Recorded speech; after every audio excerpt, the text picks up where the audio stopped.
Distributed computing is a subject for the 7th semester Computer Science and Engineering students of the Kerala Technological University. In this video, I will discuss the basics of distributed computing.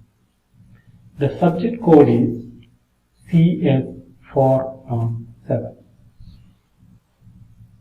In this session, I am going to discuss the introduction about distributed computing, basics of distributed computing, evolution, characteristics, and motivation for the distributed computing.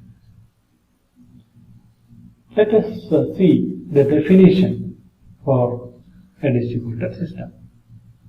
A distributed system is one in which hardware or software components located at networked computers communicate and coordinate their actions only by passing messages.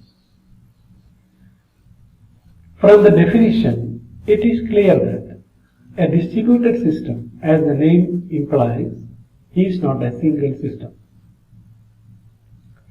There are so many computing devices, they are scattered. It might be scattered within a building, across buildings, within a state, within a country, within a continent, or even across the globe. These computing units can have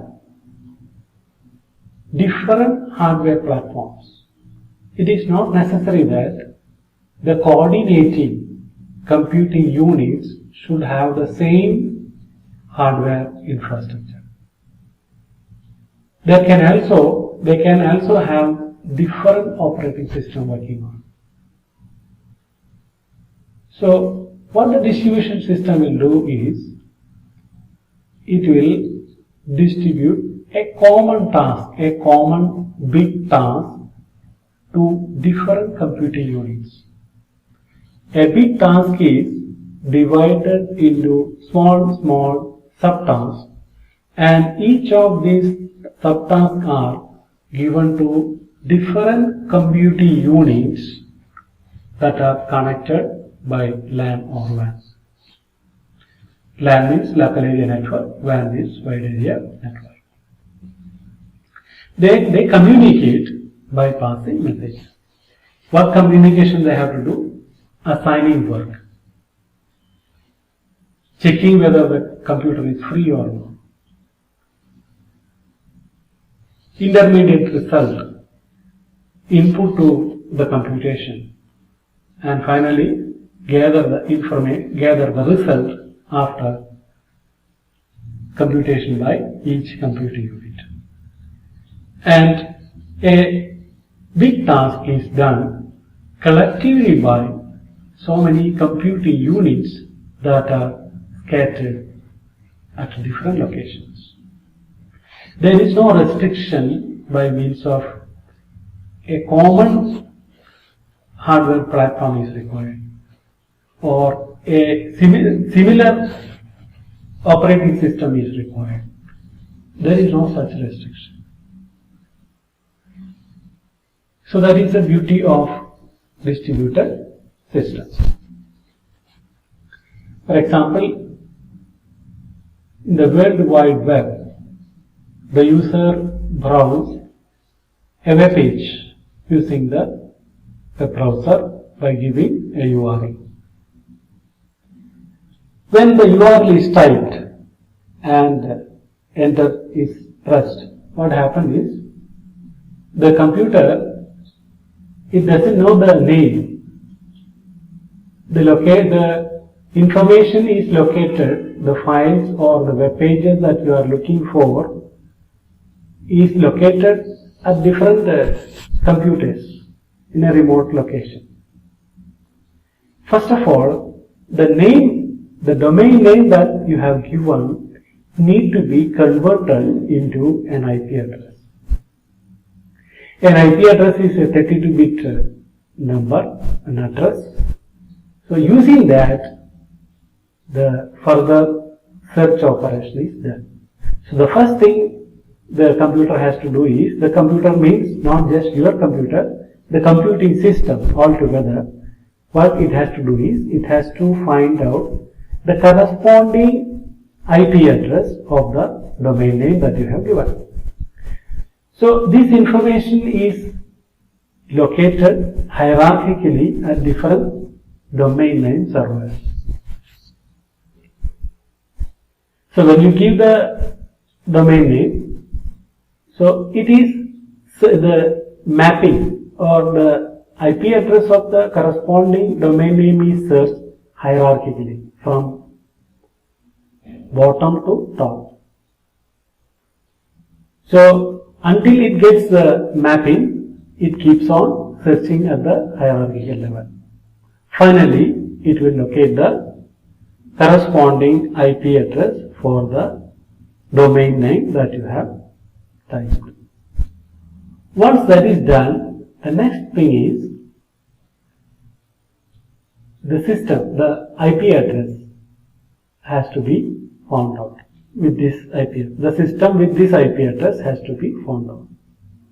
For that, again, so many computing units, including the routers, switches in between the network, are working together to find out the best path to reach the destination device. Once it is found out, perhaps there might be different files or different web pages that may be located in different servers. So they have to fetch the information from different systems and bring to the user.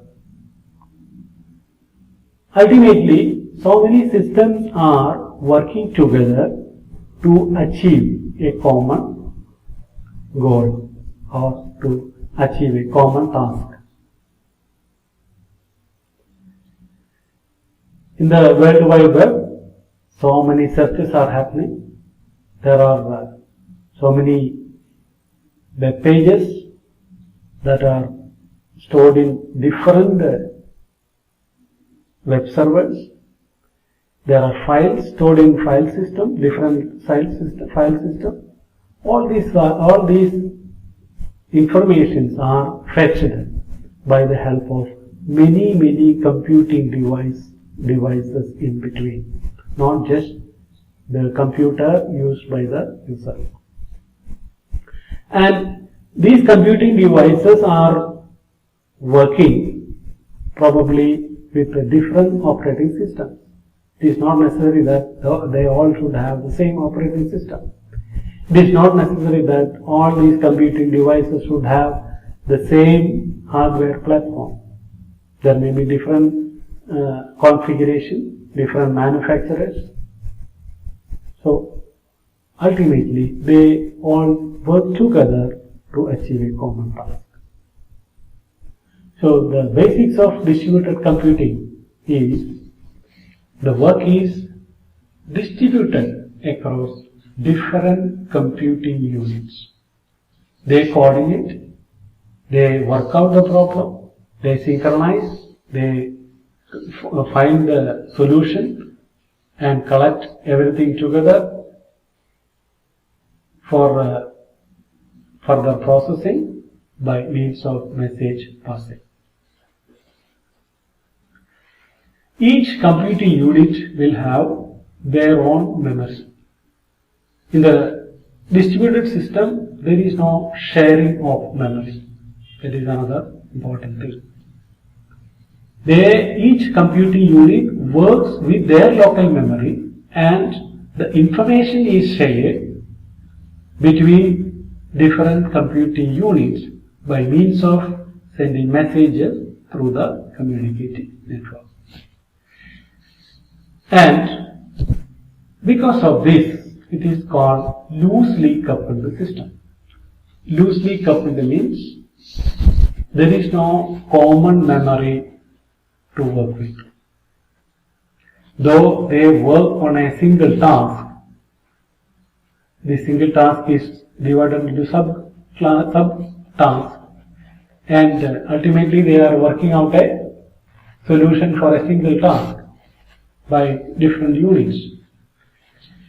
So while doing so, they do not have a common memory to share the information.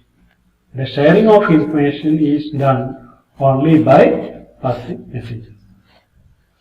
And there is no restriction. It is very important that there is no restriction that the computing unit should have the same hardware configuration. It can be laptop, it can be desktop, it can be PDA, or it could be mobile phones, it could be anything, any computing device. It could be a camera, it could be a mic, anything of that kind.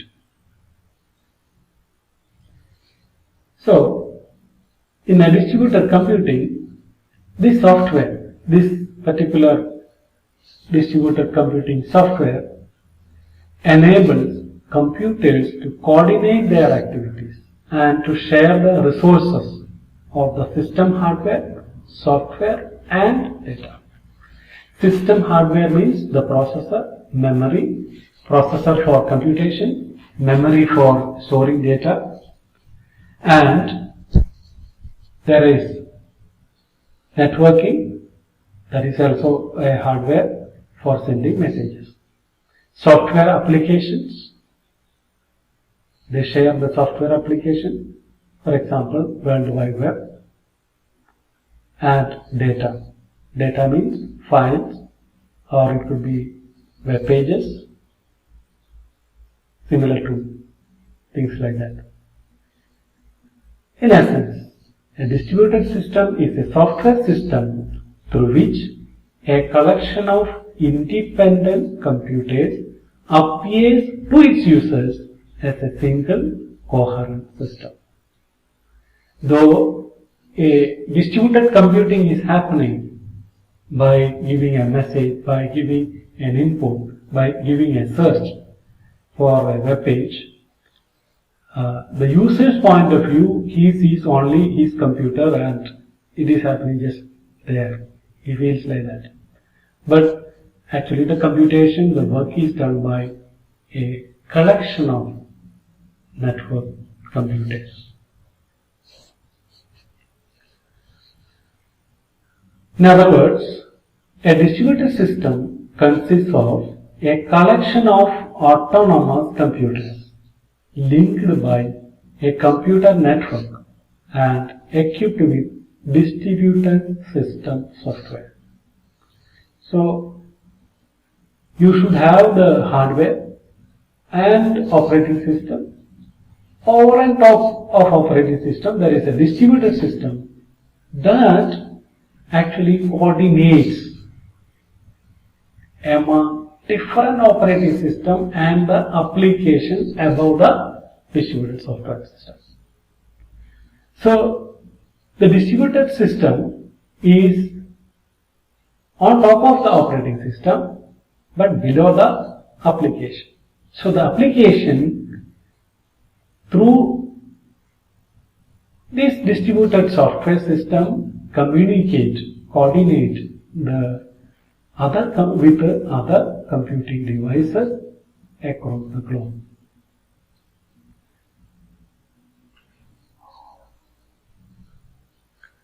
Now, why we have to go for this distributed system? See, connecting so many PCs, workstations is very easy. It is easily done. It can be done easily. Rather than having a big single system for computation, connecting various computing units so that the computation can be done in different units dividedly. A single task, big task is dividedly given to different computing units just by connecting them together. So the cost is very less, this economy, compared to having a big system. And even if there is a big system, it can be located at a single location. So to have connectivity to that system again is a problem. So rather than having a single big system, interconnection of so many different computing units, we can make distributed system. So that is an attraction.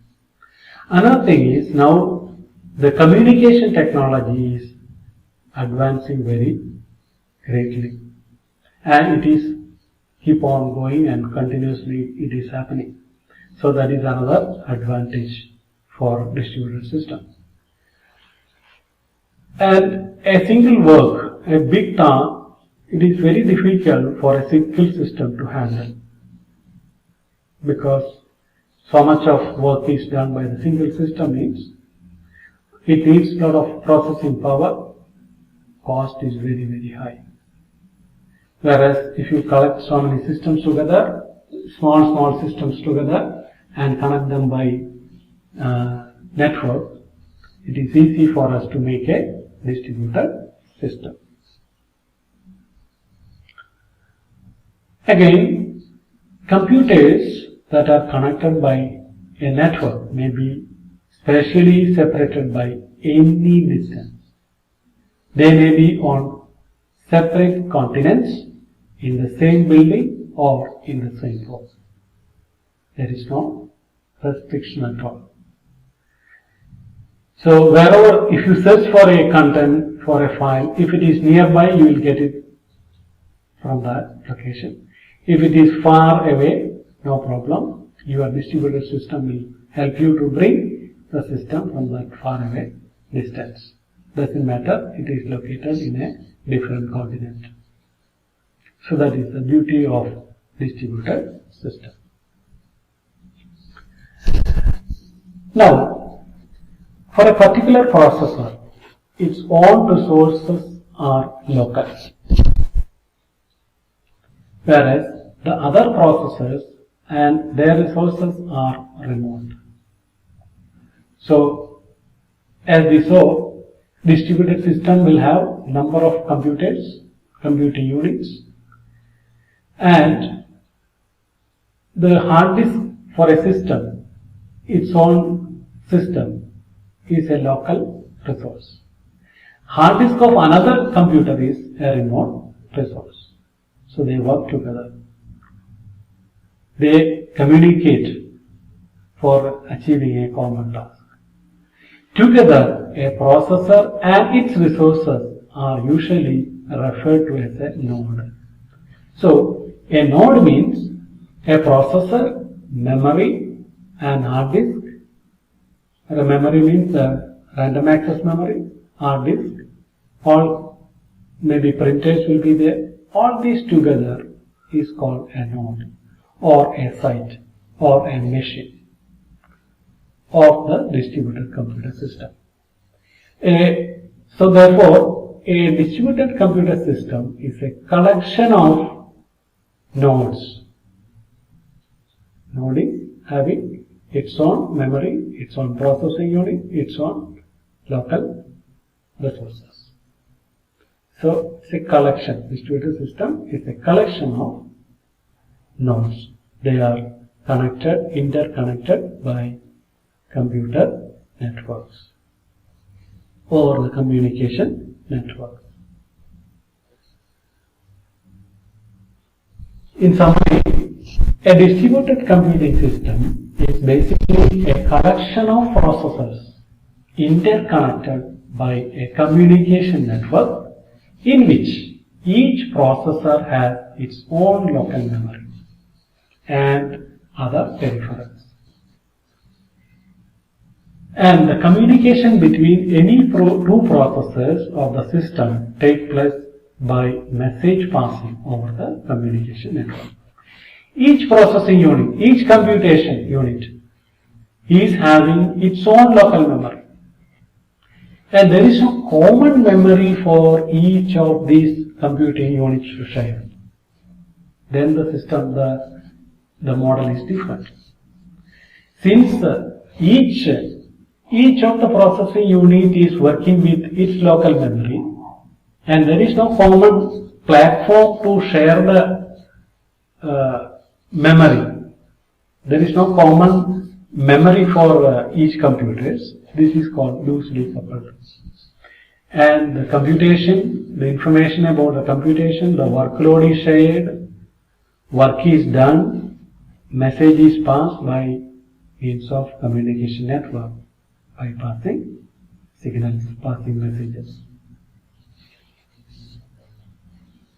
Now let us see the evolution of distributed computing.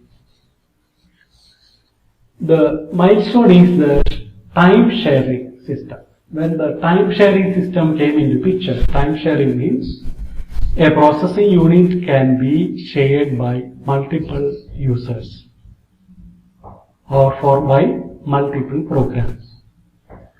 So the round robin method, the user will not know that multiple users are making use of the processor.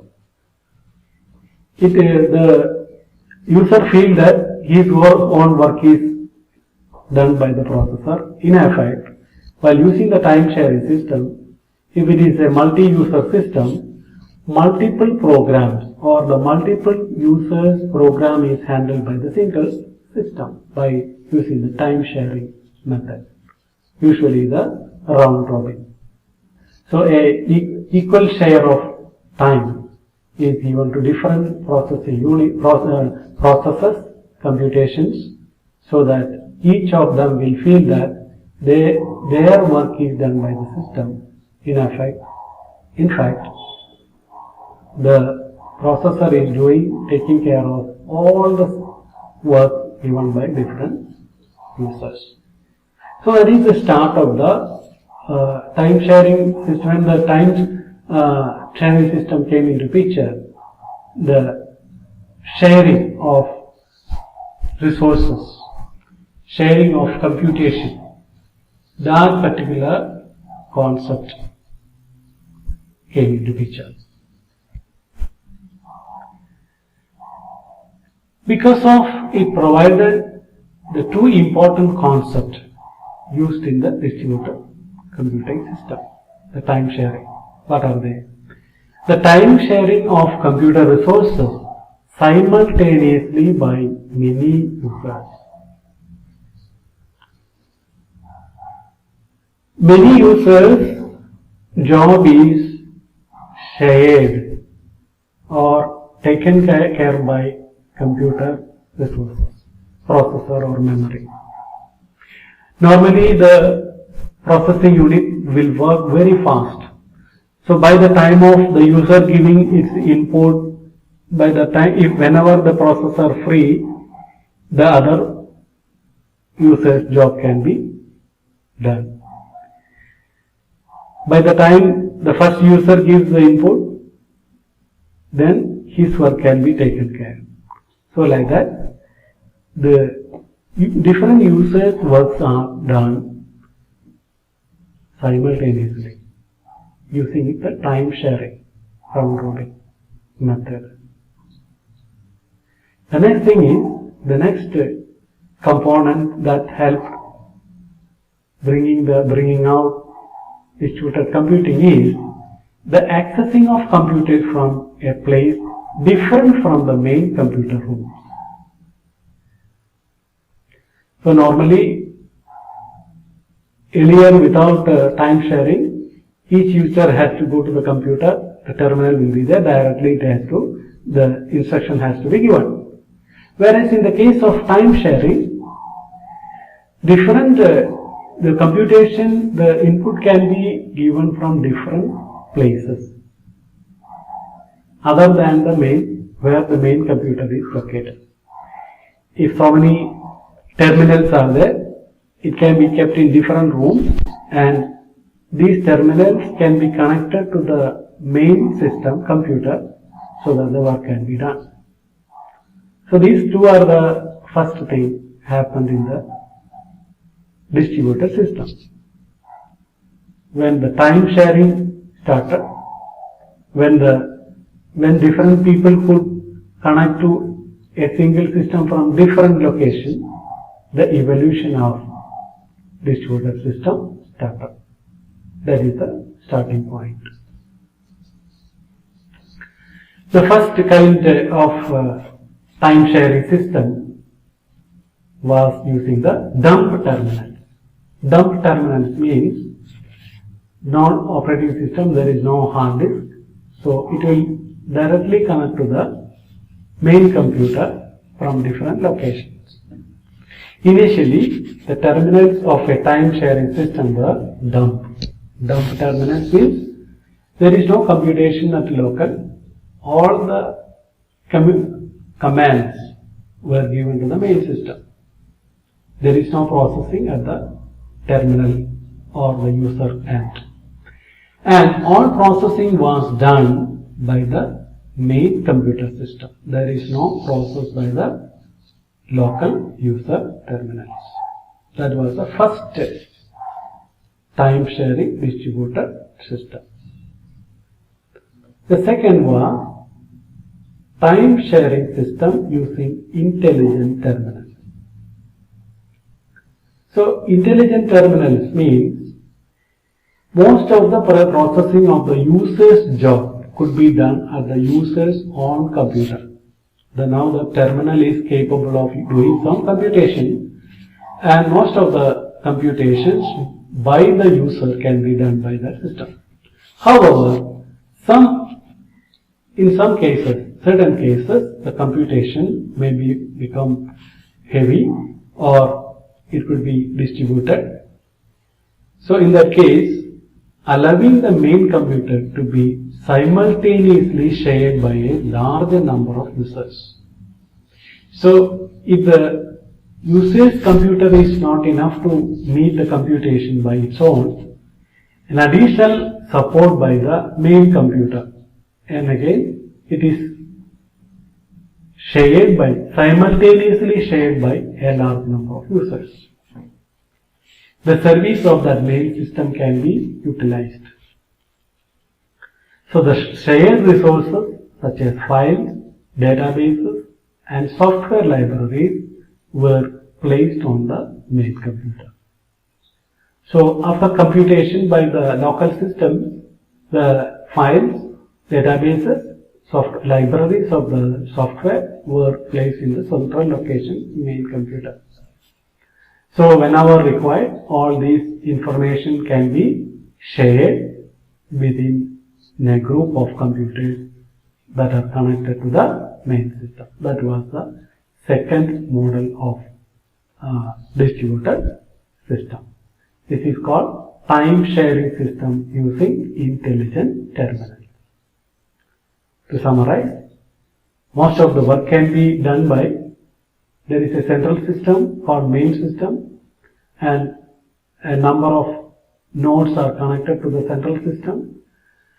Most of the users' job is done by the terminal system, but in certain cases, the resources of the central system are made use by the local system so that they can share their work between a main system and their own system. And in the central system, a collection of files, databases, software libraries are kept so that it can be shared. So in this system, hardware is shared, software is shared, and the data is also shared between different computing units. This is the second level of distributed computing. Now let us see the limitation of using terminals for distributed computing. Centralized time-sharing system described above had a limitation in that the terminal could not be placed very far from the main computer room, since ordinary cables were used to connect the terminal to the main computer. Both of these systems, the dumb terminal and intelligent terminal, we have created a distributed system. Both these systems are having a limitation that these terminals cannot be connected in a far away distance. They should be close enough, otherwise it is difficult to pass the information. So the next generation was to overcome that difficulty. So the evolution of LAN, the local area network, and the wide area network solved the problem of connecting different computing units that are located at geographically different locations, faraway locations. 1960 and 70s, the local area network by the US military services started LAN, local area network, Ethernet. From there, WAN was emerged, and using these networking technologies, computers at different locations could be connected together for the successful sharing of computational work, data sharing work, software sharing work. This is called distributed computing using network. Using the network, you can see across the globe, the nodes can be, the computer systems can be kept across the globe. That is the scope of distributed computing using the network. As you can see, the LAN is a technology allowed several computers located within a building or a campus to be interconnected in such a way that these machines could exchange information with each other at data rates of about 100 or 1000 megabits per second. So, all these computers located in a similar area, in a building, within a building or across a building in a similar area, could be connected using a local area network, which is having a speed of 100 or 1000 Mbps, megabits per second. So, computation can be done very fast because the LAN is supported by a very high speed data transmission. Local area network means the computers are connected in a local area. And wide area network means the computing units are kept far away. For example, between continents. So these are connected by means of WAN technology. Various WAN technologies are available.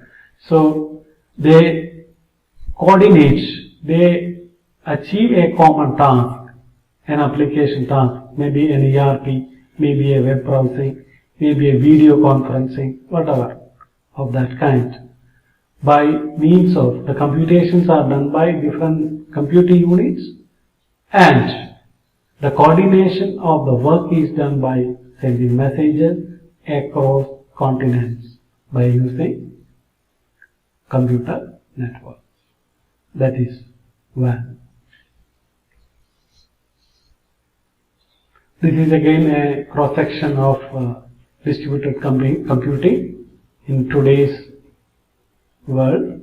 So many computation is happening at across the globe. Satellite is there, high performance computing center is there, data center is there, a lot of clusters are there, and sensor networks are there.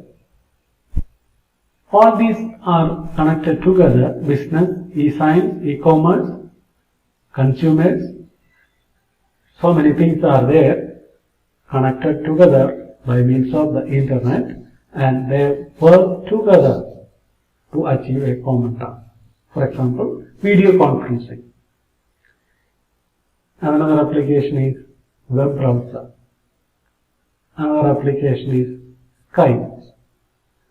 So all these applications are running on different platform, hardware platform, and that too, each computing units are having different operating systems.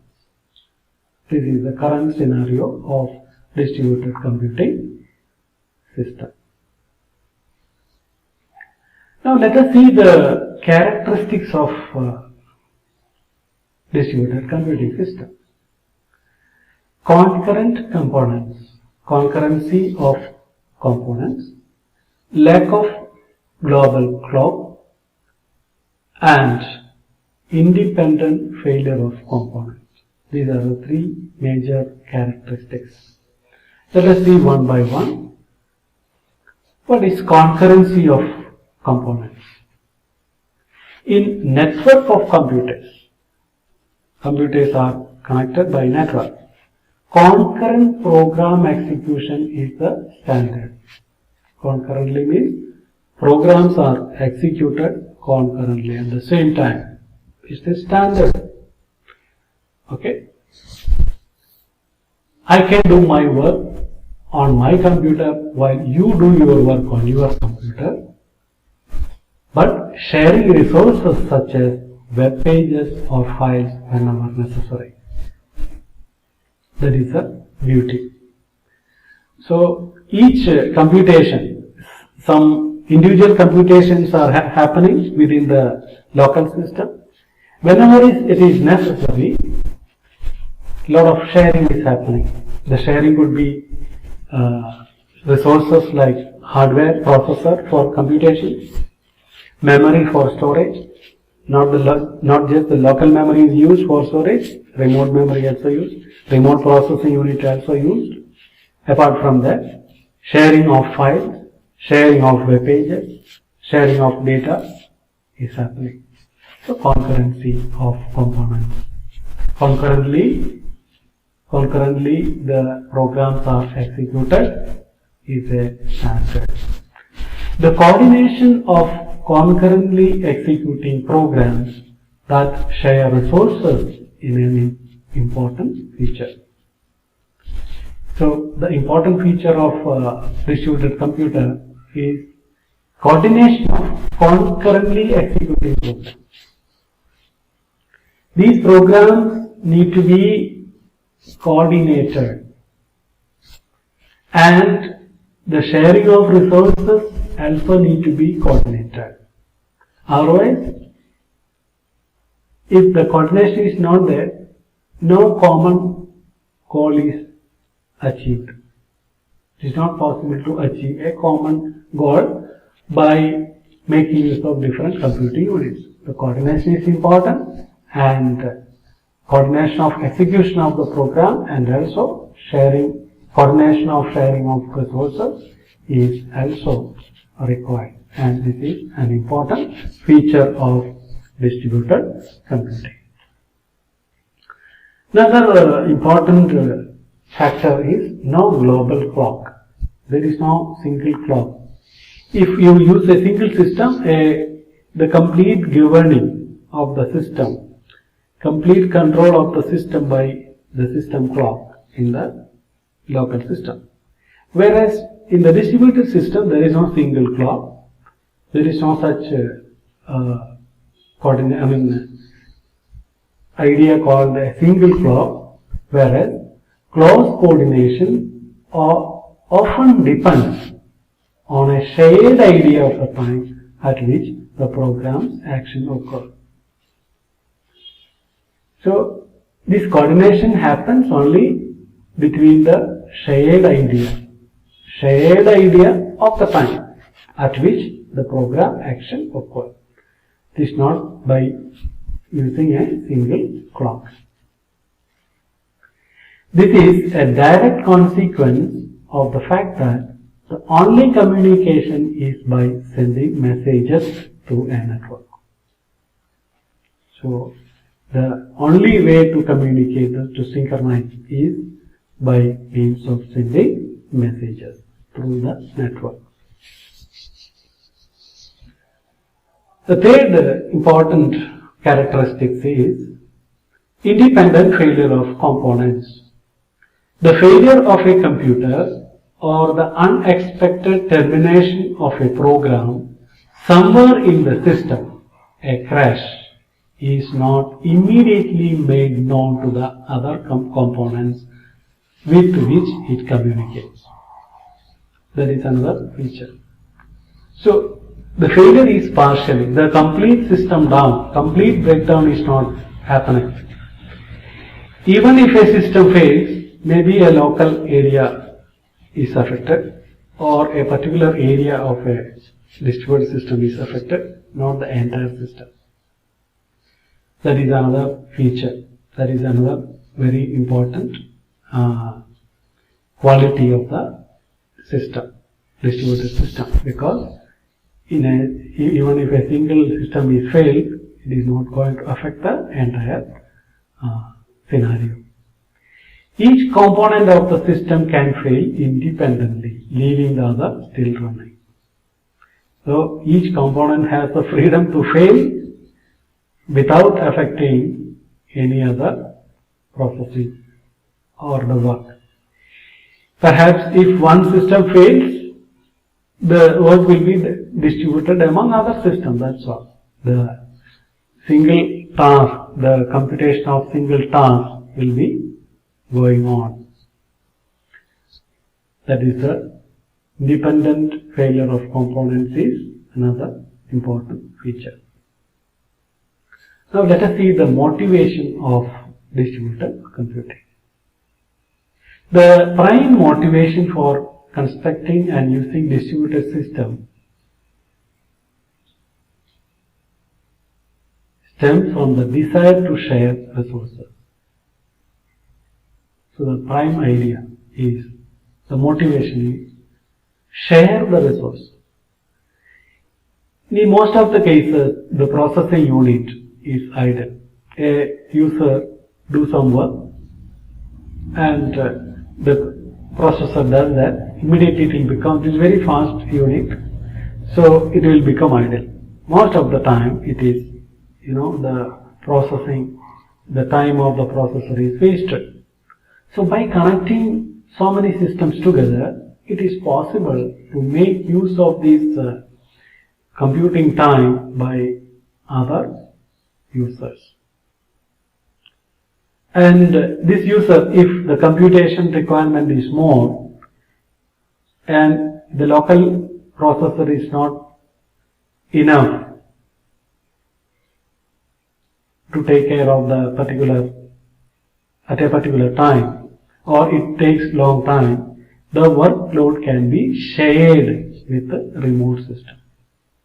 So whenever you require more computation, you can take the service of other remote computers, and at the same time, whenever your system is free, the other system, the other processing, applications, processors can make use of your resources.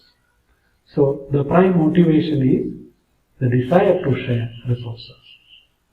The resources is rather an abstract one, but it is just characterizes the range of things that can carefully be shared in a network computer system.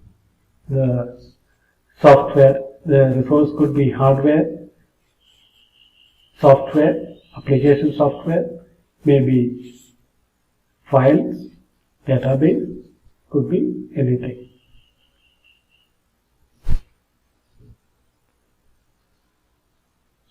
Another important point is, it extends from hardware components such as disk and printers to software defined entities such as files. I have just told you about this.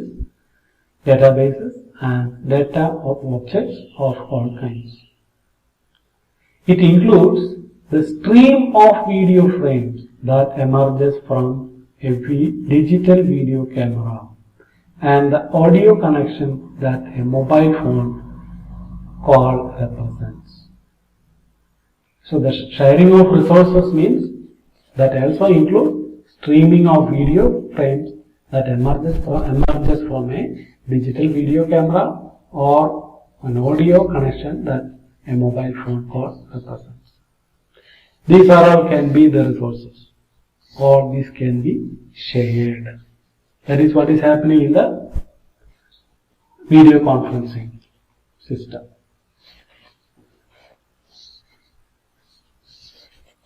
So that is the end of the session today. Thank you so much.